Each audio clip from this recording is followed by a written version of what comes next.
Hello everyone. हमारे बुंदेलखंड में एक कहावत है कि छोटी सी चिंगारी आग लगा देते है। हाँ भैया, ऐसा ही कुछ हुआ हमारे कवि रॉबर्ट फ्रॉस्ट के साथ, जो कि बहुत उदास थे। सारे दिन से ऐसे मुंह लटका के घूम रहे थे, लेकिन अचानक से क्या होता है, एक जंगल में घूमते घूमते हम लोग ट्री के नीचे आकर खड़े हो जाते हैं। जाड़ों का दिन था, बहुत ही तेज सर्दी पड़ रही थी, तो वो पेड़ के ऊपर पूरे में बर्फ बर्फ जमी हुई थी और उसकी टहनी पर एक कौवा बैठा था। क्यां क्यां कौवा बैठा हुआ था। तो जब हमारे रॉबर्ट फ्रॉस्ट नीचे जाकर खड़े होते हैं हेमलॉक ट्री के, तो कौवा थोड़े से अपने पंखों को फड़फड़ाता है और बर्फ उनके ऊपर गिरा देता है। तो जब हमारे कभी ऊपर देखते हैं कि अरे वाह, क्या सडन सावर हो रहा है डस्ट ऑफ स्नो का, तो उनका मूड जो कि सारे दिन से खराब हुआ होता है वो जल्दी से ठीक हो जाता है और उनका सारा दिन खराब होने से बच जाता है। तो स्वागत करती हूँ आपका मेरे चैनल नेहा इंग्लिश अड्डा में, और आपको मेरी वीडियो पूरी देखनी है जो कि क्वेश्चन आंसर्स की वीडियो है, मोस्ट इम्पॉर्टेंट है और इंश्योर करती है कि आपको आपकी बोर्ड परीक्षा में 2 से 3 नंबर जरूर दिलवाएगी। तो जैसा कि मैंने आपको पिछले वीडियो में प्रॉमिस किया था, जो कि मैंने फायर और आइस का एक्सप्लेनेशन दिया था, जिसमें कि मैं अगले वीडियो में आपको डस्ट ऑफ स्नो की इजी वे में क्वेश्चन आंसर्स लाऊंगी। तो आइए हम शुरू करते हैं हमारे डस्ट ऑफ स्नो के टेक्स्ट बुक का पहला क्वेश्चन, जो कि बहुत इंपॉर्टेंट है। आपको ध्यान से सुनना है और आपको ध्यान से सुनकर मेरे साथ एक बार दोहराना है, रिपीट करना है और आपको अपनी नोटबुक में जरूर लिखना है, ताकि बोर्ड परीक्षा आते आते आपको हड़बड़ाहट ना हो कि अरे मेरा इतना सिलेबस हो गया।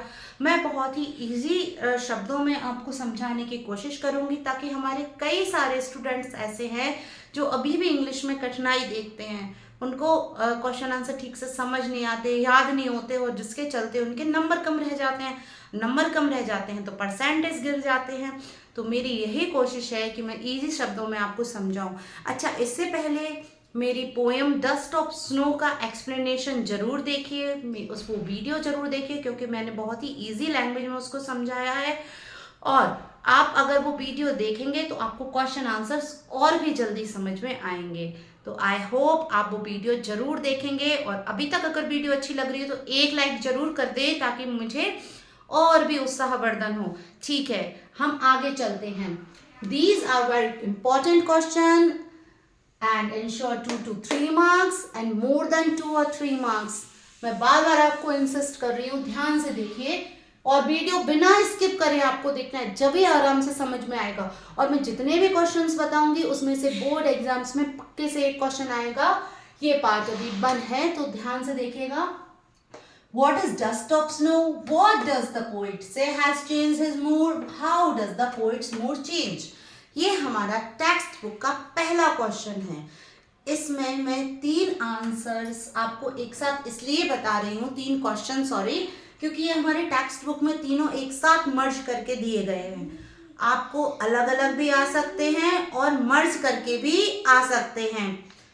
तो हमारा पहला क्वेश्चन है, मैं आपको step by step question by question समझा दे रही हूँ। What is a dust of snow? Dust of snow क्या है?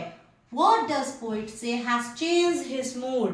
कवि ने ऐसा क्या कहा कि उसके मूड को किसने बदल दिया? और how has the poet mood changed? और कवि का मूड किस तरह से बदल गया? तो हम आंसर शुरू करते हैं। बहुत ही ध्यान से देखना है आपको।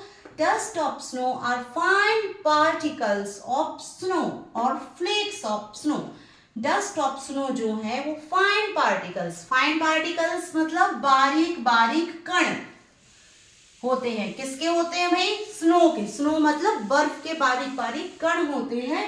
और या फ्लेक्स ऑफ स्नो, फ्लेक्स मतलब टुकड़े, हल्के हल्के बहुत ही पतले पतले टुकड़े होते हैं। किसके? बर्फ के। तो अगर हमारा कोई ऐसा स्टूडेंट है जिसको इंग्लिश बिल्कुल ही नहीं आती, या किसी ग्रामीण पिछड़े क्षेत्र से जो बिलोंग करता है, तो वो इतना भी लिख सकता है, dust of snow or flakes of snow. ठीक है, नहीं तो पूरा तो बहुत ही सरल है। Dust of snow or fine particles of snow और फ्लेक्स ऑफ स्नो। अब second question, what does the poet say has changed his mood. अच्छा, क्वेश्चन तो एक ही है, आंसर भी ये किया है, लेकिन पहले क्वेश्चन का आंसर खत्म होते ही हम इसका पैराग्राफ चेंज करेंगे, जिससे इम्पैक्ट काफी अच्छा आएगा। ठीक है, तो शुरू करते हैं। व्हाट डज द पोइट से हैज चेंज्ड हिज मूड का answer. The way a crow shook, जिस तरीके से क्रो ने शूक किया, क्या किया? शूक किया मतलब हिलाया।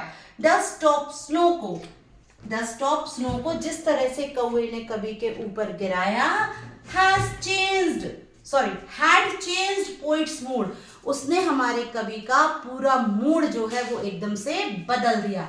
Third, how has the poets mood changed, how भैया कैसे बदला, कैसा मूड था और कैसा हो गया? तो दिस इंसिडेंट, इसी घटना ने removed his depressive thought into happy thoughts, और इसी घटना ने उसके डिप्रेसिव थॉट्स को, मतलब जो दुखी विचार आ रहे थे उसके मन में, दुख के थॉट्स आ रहे थे, उसको बदल दिया थॉट्स में। अब इसी सीरीज में नेक्स्ट क्वेश्चन देखते हैं हम, क्वेश्चन नंबर 2। हाँ, तो फर्स्ट क्वेश्चन आ गया है ना अच्छे से समझ में। तो अब हम करते हैं सेकंड क्वेश्चन, जो कि मोस्ट इंपॉर्टेंट है, और वो है who shook the dust of snow on the poet. Means dust of snow जो है वो पोइट के ऊपर कौन गिराता है? शुक मीन्स गिराना, तो कौन गिराता है? मैंने आपको पोएम में बहुत अच्छे से बताया था, पोएम बहुत अच्छे से समझाई थी, और क्वेश्चन आंसर्स बहुत अच्छे से समझने के लिए आपको ये मस्ट है कि आप पोम को अच्छे से समझें। तो अगर आपने मेरा पहला वीडियो नहीं देखा है डस्ट ऑफ स्नो की इजी एक्सप्लेनेशन का, जिसमें मैंने पूरी पोम बहुत ही सरल तरीके से समझाई, तो जाइए पहले उस वीडियो को देखिए, और फिर हम अपने क्वेश्चन आंसर्स अपने आप ही आपको समझ में आ जाएंगे, ज़्यादा आपको मेहनत नहीं करनी पड़ेगी। तो अ क्रो शूक, हो की जगह हम केवल क्या लिखेंगे? A crow shook the dust of snow on the poet। अगला क्वेश्चन थर्ड वाला, from which tree did the dust of snow fall। किस पेड़ से डस्ट ऑफ स्नो गिरती है? किस पेड़ से गिरती है भाई? बताया था, the dust of snow fell from a hemlock tree। hemlock tree से डस्ट ऑफ स्नो गिरती है। इस कहानी में, सॉरी फिर कहानी बोल दी, अरे यार बता दो करे जरा कि कहानी नहीं है मैम, कविता है, पोम है।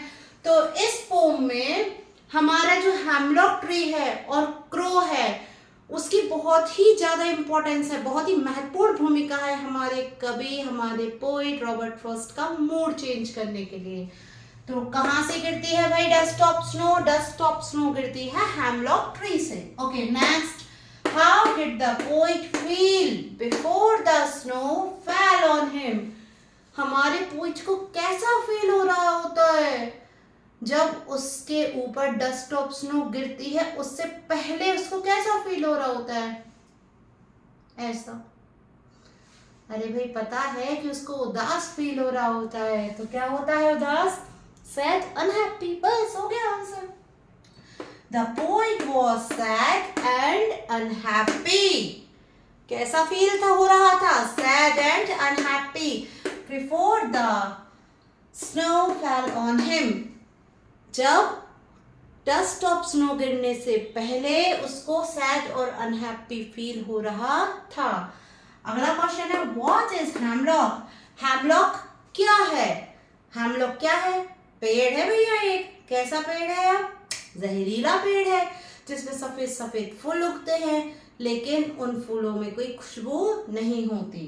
तो hemlock is a poisonous, poisonous मतलब जहरीला पेड़ है, विथ वाइट फ्लावर्स मतलब छोटे छोटे सफेद फूलों वाला एक पॉइजनस पेड़ है। आई होप ये क्वेश्चन आंसर्स आपको समझ में आए होंगे। ये तो हमारा केवल पार्ट 1 है। अब पार्ट 2 में भी और इम्पोर्टेंट क्वेश्चंस मैं लाने वाली हूँ, तो please stay connected with my channel and ध्यान से अपनी नोटबुक में ये सारे क्वेश्चन आंसर्स आपको लिखना है, ताकि आपके परीक्षा आते आते समय आपको जल्दी जल्दी हड़बड़ी ना हो, किसी प्रकार की कोई घबराहट ना हो। तो जल्दी जल्दी से, और हाँ अगर वीडियो अच्छा लगा हुआ है तो जल्दी जल्दी एक लाइक जरूर कर दियो, और सब्सक्राइब तो भैया करने ही करने हैं। जल्दी करने हैं, भूलने नहीं है। और सारे क्वेश्चन आंसर्स कॉपी में लिख के रिवीजन करना है आपको, ये आपको ध्यान रखना है। All the best, thank you. Like करें, शेयर और सब्सक्राइब जरूर से भैया करने ही हैं। हाँ।